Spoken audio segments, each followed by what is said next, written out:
अस्सलाम वालेकुम जी। आज मैं जो रेसिपी आपके लिए लेके आई हूँ वो एक बहुत मज़ेदार सी कच्चे आम की चटनी है जो इतनी मज़े की बनती है कि आप अगर इसको बना लेंगे तो इसके साथ आपको किसी सालन की ज़रूरत नहीं पड़ेगी। इस अकेली चटनी के साथ आप आराम से रोटी पराठा कुछ भी खाना चाहें खा सकते हैं। तो आइए बिस्मिल्लाह करते हैं, बनाते हैं इसको। जी, 2 मैंने कच्चे आम ले लिए हैं। इनको मैंने पहले अच्छे से वॉश कर लिया था, फिर मैंने इनको खुश्क कर लिया।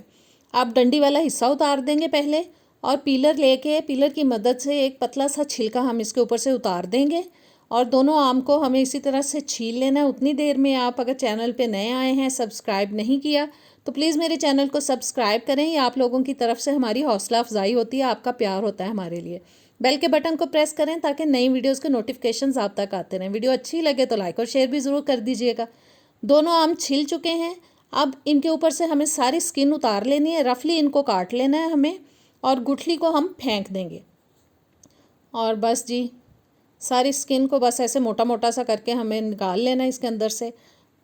आम मैंने काट लिए हैं और अब मैं एक बोल के अंदर डाल रही हूँ इनको।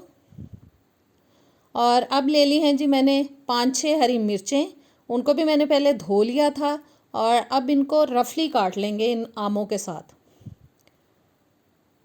और बस काट काट के हम बोल में ऐसे डालते जाएंगे।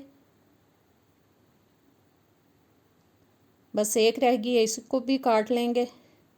और मिर्चों को काट लेने के बाद अब डालेंगे जी इसके अंदर 1 इंच का हम अदरक का टुकड़ा, 5-6 मैंने लहसुन के मोटे वाले जवे ले लिए हैं, आधा कप मैंने डाल दिया है इसके अंदर पुदीना, आधा कप मैंने डाल दिया है हरा धनिया।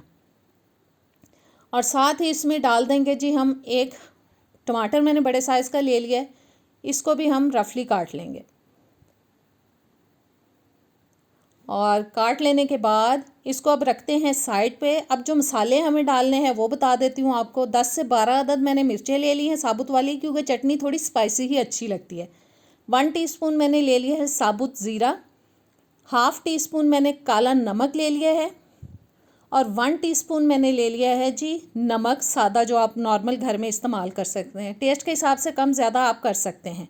अब मैं चॉपर में डालूंगी सारी चीज़ों को। ये चटनी जो है वो आपके खाने को हज़म भी करेगी, क्योंकि इसके अंदर पुदीना भी है और काला नमक भी है। ये दोनों चीज़ें खाने को हज़म करने में बहुत मददगार साबित होती हैं।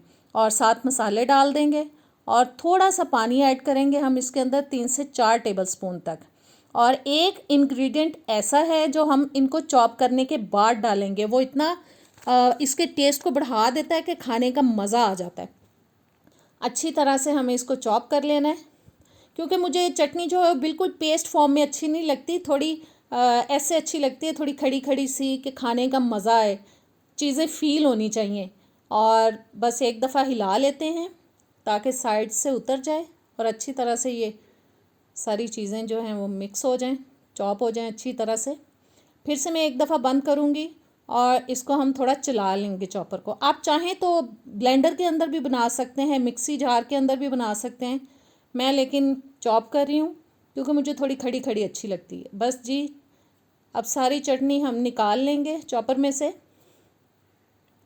अच्छी तरह से निकाल लेंगे, बिल्कुल वेस्ट नहीं करनी, क्योंकि बहुत मज़े की बनती है। आप इसको फ्रिज में रख के काफ़ी दिन तक इस्तेमाल कर सकते हैं। और बस तकरीबन निकल ही चुकी है सारी। और अब डालेंगे जी हम वो इंग्रेडिएंट जो इसको बहुत ज़बरदस्त बना देता है, और वो है जी प्याज, जो कि एक दरमियाने साइज़ का लेके मैंने उसको पहले से चॉप कर लिया था। और अब मैं वो इसमें शामिल करूँगी। इससे इसका टेस्ट बहुत बढ़ जाता है। जब आप इसको खाते हैं तो प्याज के चंक्स आपके मुंह में आते हैं तो बहुत मज़ा आता है। और गर्मी के मौसम में दोपहर के टाइम पे ये चटनी खाएं तो खाने का अपना ही मज़ा है।